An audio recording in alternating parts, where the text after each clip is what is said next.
Hello everybody, I'm TheTurtleMelon and welcome to Enter the Gungeon tips and tricks. Today we're going to be going over the basics of this game, along with giving some beginner tips along the way to help you beat your pass and eventually beat this game. The first thing we're going to look at is this starting area, along with the characters and the settings that I think you should be using.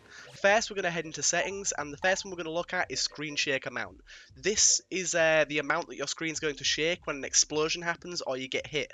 I have this relatively low because I don't want to be bothered when an explosion happens. I want to still be able to see, but I do have it on a little bit because I enjoy sort of the hecticness of the shaking when there's a small explosion. So it's up to you, but I would say have this off or very low, like I do. Another thing we're going to look at is controller aim look, and this is how much that your screen's going to move when you move your cursor or analog stick. I have this on sort of just above midway because I like to be able to sort of see what's off screen. Some people have this a lot lower so they can focus on their character more, but it's again personal preference. I have mine just above halfway. Another thing is controller aim assist amount. If you're playing with controller, this is how much your aim is going to lock onto the enemy. I would suggest playing this game with controller as it does make it slightly easier. The aim assist really helps. It means you can focus more on dodging than you have to on shooting, but it does come with a downside. Beam weapons are relatively useless because they have no aim assist, and if you have your aim assist high like I do, it can stick onto enemies you don't want it to. I've got used to it, but that's again personal preference. I would suggest using a controller though. If we head further down, we can look at speedrun and beast mode. Speedrun's just going to give you a clock to let you know how long you've been playing your run for. It's just a personal preference.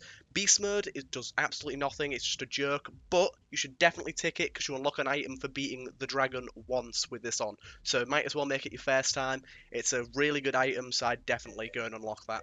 Right, we can confirm those settings and back out here. So now we can talk about the characters. The first character here that I'm playing as now is the Marine.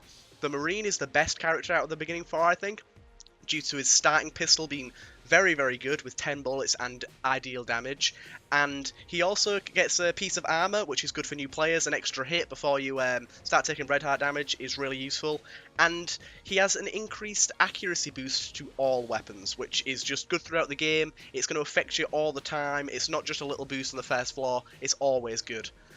Next up we have the pilot, who starts with an active item called Lockpick. This gives you a 50% chance to open a chest without using a key, and although this is RNG based, it can be useful for opening up brown and blue chests when you're low on keys. He also starts with a 10% increased ammo capacity and one extra active item slot.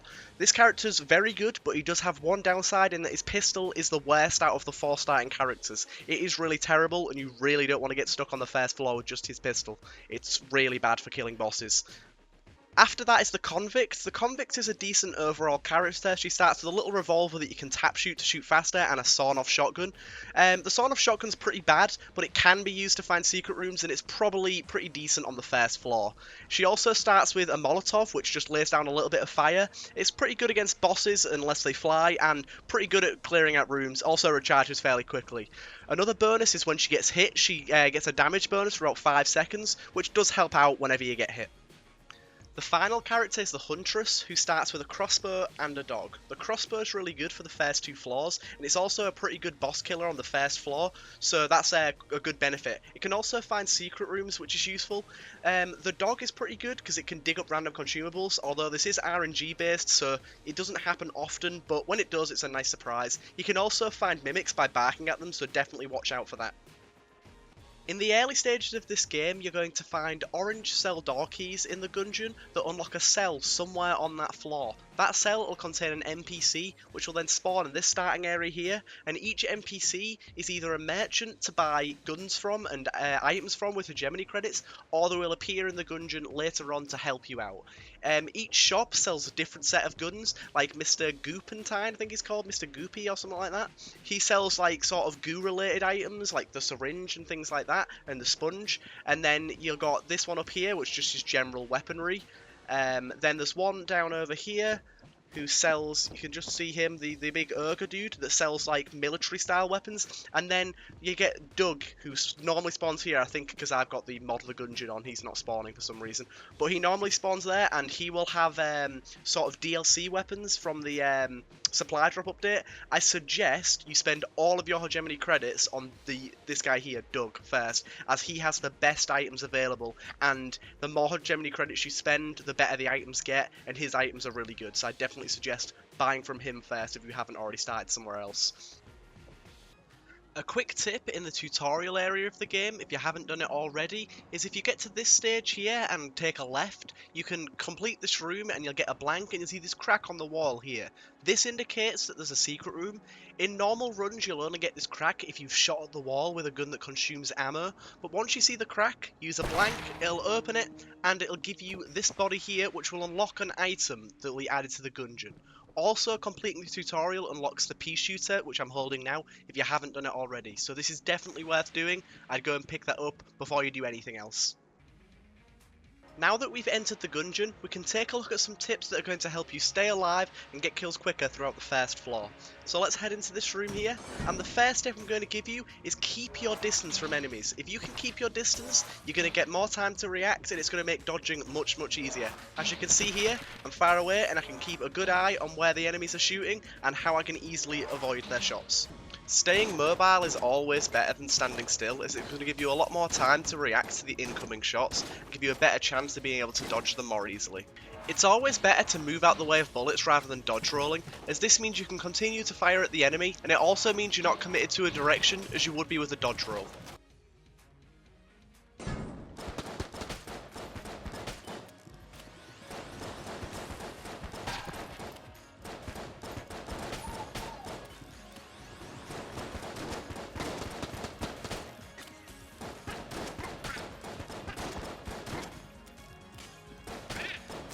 When trying not to get hit, it's always better to keep an eye on your character than to keep an eye on the enemy, as it means you can more easily dodge the bullets and weave in between ones, and it means you're not going to get hit from random bullets from behind. As you can see here, I'm just ducking and weaving between the bullets. This is also a plus when you're using a controller, as the aim assist will mean you can lock onto the enemies without really focusing on where they are. As long as you're aiming in their general direction, as you can see here, you will be hitting them.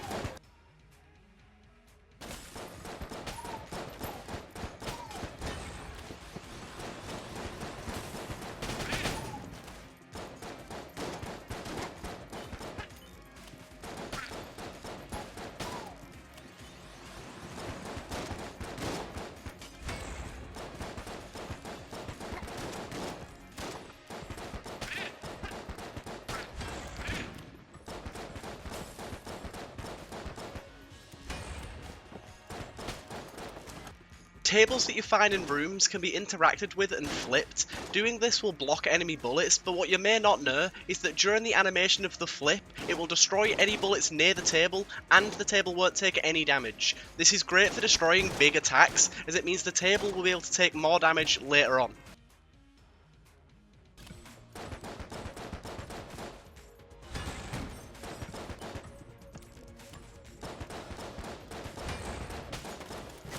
A good tip to know when firing a gun is that once you empty the magazine, clicking the fire button again will automatically start the reload. So if we just fire off our gun now, and then press the reload button one more time, it automatically starts the reload. This works really well with weapons that only have one ammo in their clip, because it means that you can just fire again and it'll automatically reload it, and you can just fire another one. So fire the RPG here, click the fire button again, it keeps going. And if you just keep tap shooting, it's going to fire them as quick as you can. When trying not to get hit, it's important to learn the enemy's attack patterns so you know what to expect when you see them in a room. For example, I know that these red shotgun shells are going to fire a small shotgun blast that travels slowly in a tight spread, whereas the blue shotgun shells fire 2 shotgun blasts with a slightly wider spread. And these little bulletkin are going to fire a bullet at me every second or so with a slight delay behind my character. All of this really helps in trying not to get hit and knowing when you need to dodge. On all 5 of the chambers there'll be 2 chest rooms containing a chest of a random rarity. One chest will always contain a gun and the other will always contain an active or passive item. Whenever you come across a chest, always find the other chest before opening either and put 1 bullet into each chest to make sure it's not a mimic. This will make sure that the other chest that you didn't open with the 1 key that you get to start with isn't of a better rarity. You don't want to end up opening a green chest and then finding a black chest and having no keys. If you can help it, always try to enter a chest room with a key, because you don't want to enter the chest room and find a black chest that has a fuse and it blows up because you didn't have a key. It's worth going to the shop and buying another key before you enter the chest room if you don't have one available. When looking at what chests you want to open, there are a few rules that apply that you've got to think about before opening them. One is that you probably shouldn't be opening brown chests unless you're in a specific scenario. For example, if you get a blue chest and a brown chest, and you open the blue chest first and find out it's a weapon, it means that your brown chest is guaranteed to contain an item. Brown level items are much better than brown level guns. You never want a brown level gun chest, really. If you can avoid opening one, don't, unless you have a lot of keys. On the first floor, I would recommend opening up blue chests, as they do contain some good items and some good room clearers, but later on in the floors, blue chests aren't really worth it. You only want to be opening green, red and black chests. It's worth knowing that if you don't pick up a gun before the boss and kill the boss with your starting pistol, it's guaranteed to drop a gun when you kill it. This is really useful for if your last chest is a brown one and you know that it contains a gun. It means you don't have to open it and you're still going to have a gun for the next floor. If you don't have any keys or it's a brown chest that you don't want to open, it's always worth shooting the chest and destroying it before leaving the floor, as it could contain a consumable. In Enter the Gungeon, there is a hidden stat called Curse, which increases the chance to find jammed enemies, which are enemies that have triple health and deal double damage. This does sound like a bad thing, but they do drop more money, and the chance of finding jammed enemies goes up with the amount of Curse you have. You can have up to as many Curse as you want, but going over 10 will spawn Lord of the Jammed, which will be a Grim Reaper that will constantly follow you and fire bullets at you. Curse is attached to items, weapons, and some other things in the game, such as shrines. For example, if we pick up this shotgun, it has one Curse attached to it, and you'll see a little purple skull above our head when we pick it up. There we go, look. And you can see on the floor it was sort of smoking black. This indicates that it's a cursed weapon. Having Curse also increases the chance that a chest will have a fuse or be a mimic, which again can be a good thing, because if a chest is a mimic, it means it doesn't require a key to open, although you will have to fight the chest, and higher rarities of chests will be harder to fight. Learning how to count Curse is incredibly important, as this means you'll never end up going over 10 and spawning that Lord of the Jammed. The ideal amount of Curse to sit at is 6 or 7, if you can handle that, because that means you're going to get more jammed enemies, which means more money. But if you go over 7, you could spawn jammed bosses, which have 30% more health and deal double damage.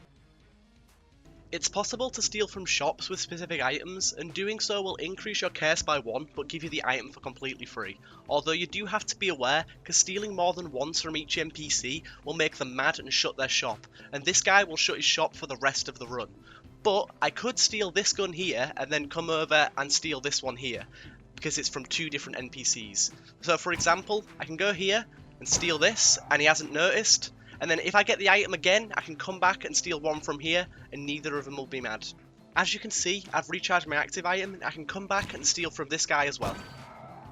As you can see, I've recharged my active item one last time to show you what happens if you get caught stealing. He'll call you a thief, he'll get a little red button, and he'll press it, and now the shop is closed for good, you get teleported out of there, and you're not allowed back in for the rest of the run. When finding a key after clearing a room or by killing a keykin, it's worth leaving it on the floor until you visited your shop, and this way a key will be forced to spawn in the shop and be available for purchase.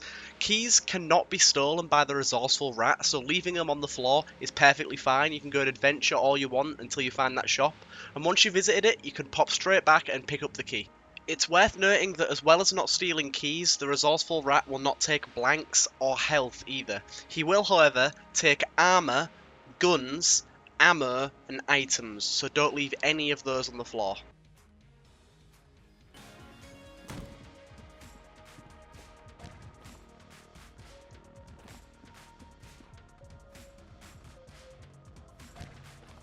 As you can see, as a result of the last tip, there is a key in this shop.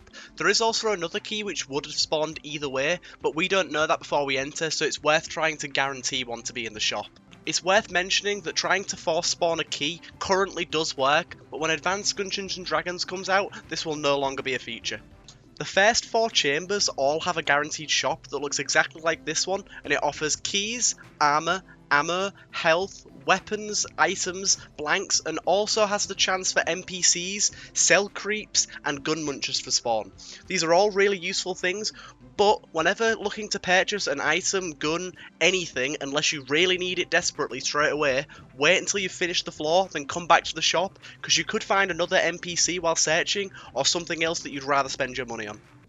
This is the cell creep who can appear randomly on shops. You can drop items and guns to him for money. The money that you get depends on the rarity of the item, and you can drop guns by going up to him and holding down on the D-pad, like this. You can sell items by pressing up, active items that is, and then if you want to go into your inventory, you can drop another item like this, hovering over it and pressing triangle. The controls are going to be slightly different on PC, but the same thing still applies. It's a really good way to get money for guns you don't want. Selling something like the Marine supply drop or the Molotov on the Convict is a good way to get a little bit of extra money if there's something in the shop that you really want. Blanks are an important part of a Gungeoneers kit. It'll destroy all of the bullets on the screen and they're really useful for avoiding being hit, but I would definitely recommend saving them until your boss fight, because defeating a boss without being hit will result in you getting a master round, which increases your health by 1, giving you an extra health container. This is incredibly useful for the later floors as it means you can take more hits. The boss is probably the most difficult but important part of the floor, as this is where you're going to get your master round if you manage to defeat the boss without being hit. The only tips I can give for this is learn the boss's patterns. Doing the boss over and over and over again and learning exactly how it attacks is the best way to dodge. Just going into the boss room and running around for a bit without shooting it and watching all of its attacks and knowing which ones you need to blank or dodge roll over is very important. Always use your best gun on the boss. Don't be afraid to use ammo, as it's often the boss will drop an ammo drop, or you'll find one later on. You want to be killing the boss as quickly as you can and trying to secure that master round. Fighting the boss is where most of my tips about dodge rolling, staying back, and watching your character really apply, as this is going to help you not get hit and get that flawless. Let's head in and try and demonstrate this on whatever boss this will be. So here we've got the Bullet King, and this is a boss that you really want to keep your distance from, as he'll try to corner you. You just want to keep trying to move around and stay as far away as you possibly can. There's a few attacks like the Molotov that give you a brief window to move away, and this attack here, you can just walk around, don't need to dodge roll, and then dodge roll the second little blast that he does after that attack. Again, just keep moving around. Some of these attacks are very easy to dodge, but there I'm kind of cornered, so I'm going to use my blank. Again, I'm going to use a blank on that attack there, as I was in a corner, and you really don't want to get caught with that ball attack, as it spreads into multiple shots that are very unpredictable. But most of his attacks you can just move around, and if you've got a good weapon, even if you've just got your pistol, it's just the same few attacks over and over. You'll get used to it and get your master round. If you have a gun that consumes ammo available to you when you enter your chest room, you should always take a few bullets and put them in the walls, like here and here. And as you'll see, a crack will form, and when you see that crack, they'll make it a little bit bigger actually so you can fully see the crack. See the crack there? Then use a blank on this or an explosion, and that will open into a secret room where you can find extra items. If you ever finish the boss with blanks left over, it's always worth using one in this room here, as it can spawn a secret room, like this, and there's one right here, and as well using one in the shop if you have another left over, as the shop has opportunity for a secret room also.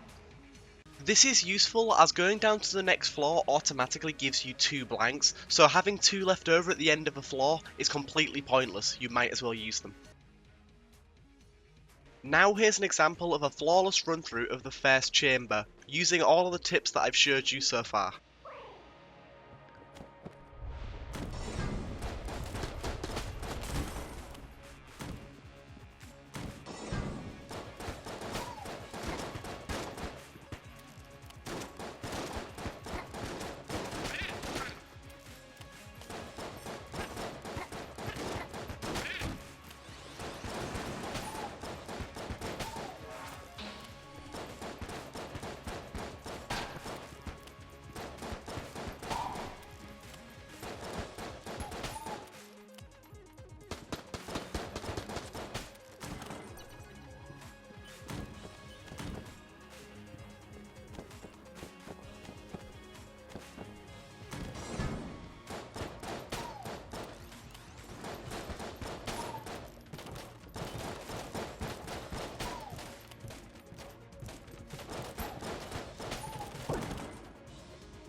Well, that's all for this episode. I hope these tips helped you out. If you feel like I miss any, please feel free to post them in the comments so that people can see, or I can add them to a future video.